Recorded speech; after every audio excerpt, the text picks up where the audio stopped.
Have you ever prayed with all your heart, only to watch your life fall apart even faster? You seek God for peace, yet chaos rises. You ask for clarity, yet confusion deepens. You cry out for breakthrough, but instead the pressure increases. And you quietly wonder, Lord, why does everything get worse the moment I start praying? What if the unraveling you fear is not a sign that God is ignoring you, but the very process He uses to rebuild you? In this message, we will uncover why heaven often allows the storm to intensify before the miracle arrives, and how your darkest moments may be the birthplace of God's greatest turnaround. When you begin to pray with sincerity, you are not just speaking into the air, you are stirring the spiritual atmosphere around your life. Prayer disrupts what is hidden, confronts what is broken, and exposes what has been quietly sabotaging your peace. That is why things often seem to grow darker before God brings the light. The pressure you feel is not punishment, it is spiritual movement. Throughout Scripture, God consistently allows temporary shaking before long-lasting transformation. In this message, we will explore why your situation intensifies right after you seek God, how these moments are actually signs of divine activity, and what you must do to stand firm until the turnaround comes. When you pray, you are inviting God to touch places in your life that have been wounded, hidden, or unresolved for years. Healing is rarely gentle at first. Just as a surgeon must press on the injured area before treating it, God often allows pressure to rise so the real issue can surface. You may feel emotions you thought you buried, relationships may shift, patterns you once tolerated suddenly feel unbearable. This is not chaos, it is revelation. Scripture shows this clearly. In Psalm 139 to 23:24, David prays, "Search me, O God, see if there is any offensive way in me." And what does God do? He reveals what must be confronted before restoration can begin. God exposes before He repairs. So when life becomes heavier right after you pray, it may be because God is answering you by uncovering what must be healed, not what is convenient. The pressure is not a sign that prayer failed. It is the evidence that God has begun His work in you.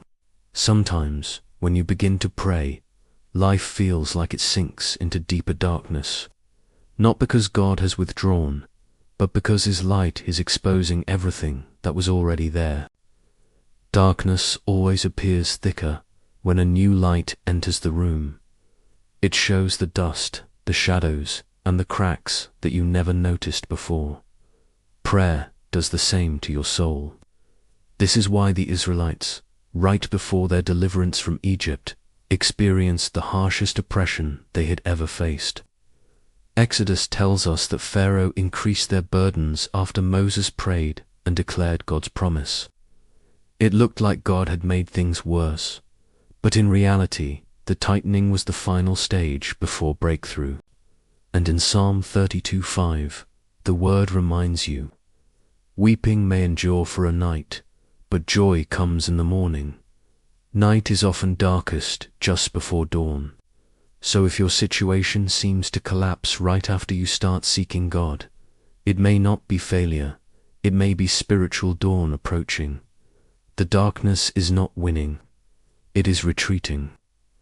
When you pray, you are not only speaking to God, you are disrupting the plans of the enemy. Prayer awakens spiritual resistance because darkness despises movement toward the light. The moment you decide to surrender, to break a cycle, or to choose obedience, the enemy often fights hardest. This is why things feel heavier, conflicts intensify, and temptations grow louder. You are not imagining it, you are being opposed. Daniel understood this battle. In Daniel 10:12-13, the angel tells him that his prayer was heard on the first day, yet spiritual opposition delayed the answer for 21 days. Heaven moved instantly, but warfare rose in the unseen realm. In the same way, your struggle after prayer is not proof that God is silent. It is proof that your prayer is powerful. So when life becomes chaotic right after you seek God, do not assume He is absent. Often, the shaking is a sign that your prayer has disrupted hell, and the enemy is fighting because he knows what God is about to do through you. When you pray for change, God does not simply adjust the surface of your life, He aims for the foundation. And sometimes, the foundation must be broken before it can be rebuilt. What you interpret as destruction may in fact be divine reconstruction. God is not sabotaging your life. He is removing what cannot support your future. Jesus illustrates this principle in Matthew 7:24-27, where He contrasts a house built on sand and a house built on rock. Notice that both houses experience storms, but only one survives. Before God strengthens your foundation, He often exposes the parts that are unstable. That exposure can feel like loss, disappointment, or sudden collapse. But hear this clearly. What God breaks, He intends to heal. What He removes, He intends to replace with something stronger. What He tears down, He rebuilds with purpose. So if pieces of your life seem to be falling apart after you pray, it may be because God refuses to let you build your future on unstable ground. When you pray for breakthrough, God often allows your faith to be stretched before it is strengthened. Faith is not proven on the mountaintop, it is refined in the valley, tested in the fire, and revealed in moments when nothing makes sense. You may feel abandoned, but God is watching closely. You may feel forgotten, but heaven is measuring your endurance. This testing is not cruelty. It is preparation for the weight of what you asked for. James writes, "The testing of your faith produces perseverance." God does not test you to expose your weakness, but to reveal your capacity. He allows the heat to rise, not to burn you, but to solidify you. Abraham experienced this when God asked him to offer Isaac. It was only after Abraham demonstrated unwavering trust that God released the blessing promised long before. So when life grows harder after your prayer, do not panic. You are not being punished. You are being proven. God is shaping you into someone who can carry what He is preparing to give. Sometimes life grows harder after you pray because God is removing what cannot travel with you into the next season.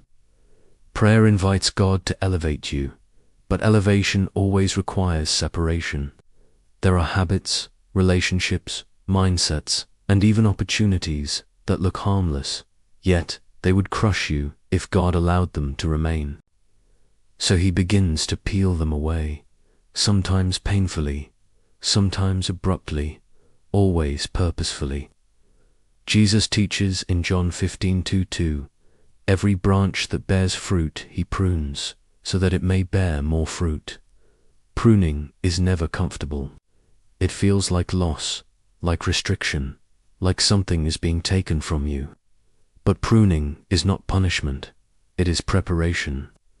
God removes what drains you so He can multiply what grows you.